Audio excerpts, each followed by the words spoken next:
नमस्कार फ्रेंड, मैं विजयलक्ष्मी अपने चैनल में आपका स्वागत करती हूँ। आशा करती हूँ आप अच्छे होंगे, स्वस्थ होंगे, मस्त होंगे और अपना काम मन लगाकर कर रहे होंगे। एक बात है, कहते हैं कि खता लम्हे ने की, सज़ा सदियों ने भुगती। आज ये चीज़ इस वीडियो में रिलेट करेगी। कैसे, मैं आगे समझाऊंगी, आपको सब समझ में आ जाएगा। मैंने एक पहले वीडियो में भी कहा था कि जब हम पढ़ाई करते हैं, कुछ भी करते हैं, तो उस वक्त हमें बहुत ध्यान देने की ज़रूरत होती है। एक छोटी सी चूक हमारी सब मेहनत पे भारी पड़ जाता है। कल EMRS का फॉर्म आया, शाम को नोटिफिकेशन आया, उसके फॉर्म फिलअप होंगे 1-2 दिन में। उसमें उन्होंने कुछ उनका क्वालिफ़िकेशन का वो दिया हुआ है, एक अहर्ता का पार्ट। उसको जब मैं पढ़ रही थी तो मेरा ध्यान कुछ पॉइंट पे गया। पता नहीं लोगों का गया है कि नहीं गया और लोग बताएंगे कि नहीं बताएंगे, लेकिन मुझे लगा कि मुझे बताना चाहिए। मेरे जो भी भाई बहन जिन्होंने B.Ed किया हुआ है, C.Tet पास है, वो इस फॉर्म को अप्लाई कर सकते हैं और उन्हें करना भी चाहिए, क्योंकि आपने इसी दिन के लिए पढ़ाई की थी कि आप एक अच्छे जगह पर टीचर बन जाएं। तो अवसर है तो चूकिएगा मत। अब आते हैं अपने मुद्दे पर। आप जब नोटिफिकेशन हमने पढ़ा तो उसमें लिखे थे कि आपका BA में 50% होना चाहिए और B.Ed में भी 50% होना चाहिए। ठीक है, सही है। फिर आगे एक पॉइंट पे हमने पढ़ा कि BA में तो उनको 50% चाहिए ही, प्लस आप जिस सब्जेक्ट से आवेदन कर रहे हैं उस सब्जेक्ट में भी आपका 50% होना चाहिए। किसी किसी का ऐसा है कि उनका है 50% है, 55% है, लेकिन पर्टिकुलर सब्जेक्ट में उनके नंबर कम हैं, फिर वो फॉर्म अप्लाई नहीं कर पाएंगे। और सबसे ज़्यादा पेच फंस गया जो सोशल स्टडी के बच्चे हैं। मेरे साथ भी कुछ लोग ऐसे थे जिन्होंने सोशल स्टडी से अपना ग्रेजुएशन कंप्लीट किया हुआ है, पर उनके साथ क्या है कि सोशल स्टडी में 4 होते हैं: हिस्ट्री, पॉलिटिक्स, इकोनॉमिक्स, जियोग्राफी। आप 2-2 के कॉम्बिनेशन के साथ अपना ग्रेजुएशन पूरा करते हैं।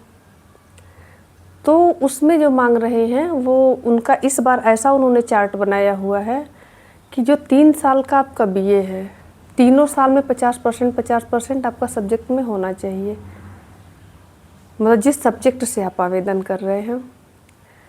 तो मानते हैं जो पर्टिकुलर सिंगल सब्जेक्ट से कर रहे हैं उनके सब्जेक्ट में अगर 50% है तो उनका तो काम चल जा रहा है। लेकिन अगर वो 2 सब्जेक्ट से आवेदन करेंगे, क्योंकि उन लोग का कॉम्बिनेशन होता है हिस्ट्री के साथ जियोग्राफी का, हिस्ट्री के साथ पॉलिटी का और जियोग्राफी के साथ इकोनॉमिक्स का, तो दोनों में 50% होना चाहिए। तो जो हमारे परिचय में हैं उनके साथ यही प्रॉब्लम है कि उनका हिस्ट्री में तो 50% है, पर पॉलिटिकल साइंस में उनके 2 नंबर कम हो रहे हैं, उनके 49 पॉइंट समथिंग बन रहे हैं, जिसकी वजह से वो ये फॉर्म नहीं भर पाएंगे। तो थोड़ा सा कल वो निराश रहे। भाई किसी को भी बुरा लगेगा, एक छोटी सी चूक जब उस समय नहीं पता था, नहीं तो इम्प्रूवमेंट वगैरह डाल के भाई इसको 50% ले आ लेते, फिर से पेपर भर देते। अब तो चीज़ें निकल चुकी हैं, समय बीत चुका है, अब क्या किया जा सकता है। लेकिन ठीक है, मैं वीडियो इसलिए बना रही हूँ कि जिनके इस प्रकार से नंबर होंगे तो वो यहाँ मेहनत करने से बच जाएंगे, उनका आना जाना पैसा मेहनत सब बच जाएगा। वो अपने इस मेहनत को UP TGT में लगा सकते हैं, ज़्यादा ऊर्जा वहाँ झोंक देंगे, वहाँ उनका हो जाएगा, वहाँ ऐसी कोई समस्या नहीं है। तो यहाँ उनका समय और पैसा दोनों बच जाएगा। बस इसी लिहाज से मैं बता रही हूँ कि आप अगर आपका कॉम्बिनेशन ऐसा नहीं बैठ रहा है तो आप मत भरिएगा। अब मैं क्लियर कट समझा रही हूँ कि जैसे आपका फर्स्ट ईयर में आपका हिंदी में 100 नंबर का है और संस्कृत में 100 नंबर का है, तो आपका फर्स्ट ईयर में हिंदी में भी 50 नंबर चाहिए, संस्कृत में भी, यही थर्ड ईयर में भी होगा और यही लास्ट ईयर में भी होना चाहिए। कहीं भी अगर कम ज़्यादा होता है तो प्रॉब्लम थोड़ी सी है। और ऑल ओवर भी 50% अगर आपका सब्जेक्ट में है तो आ ही जाएगा, उसको हमें अलग से बताने की ज़रूरत नहीं है। पर अगर आप PG किए हुए हैं और PG आपका 55% मार्क के साथ है, ये पॉलिटिकल साइंस वालों के लिए स्पेशली है कि अगर आपने PG किया है और PG आपका 45% मार्क के साथ है, PG हिस्ट्री, जियोग्राफी, इकोनॉमिक्स और पॉलिटी किसी भी सब्जेक्ट से होगा, और आपका अगर 55% से ऊपर है तब ये टीजीटी का फॉर्म आप अप्लाई कर पाएंगे, और अगर उसमें भी आपके नंबर कम आ रहे हैं तब ये फॉर्म आप अप्लाई नहीं कर पाएंगे। तो जिनका पीजी में अच्छे नंबर है वो तो कर सकते हैं, और जिनका नहीं है तो वो अपना समय और ऊर्जा दूसरे जगह लगाए।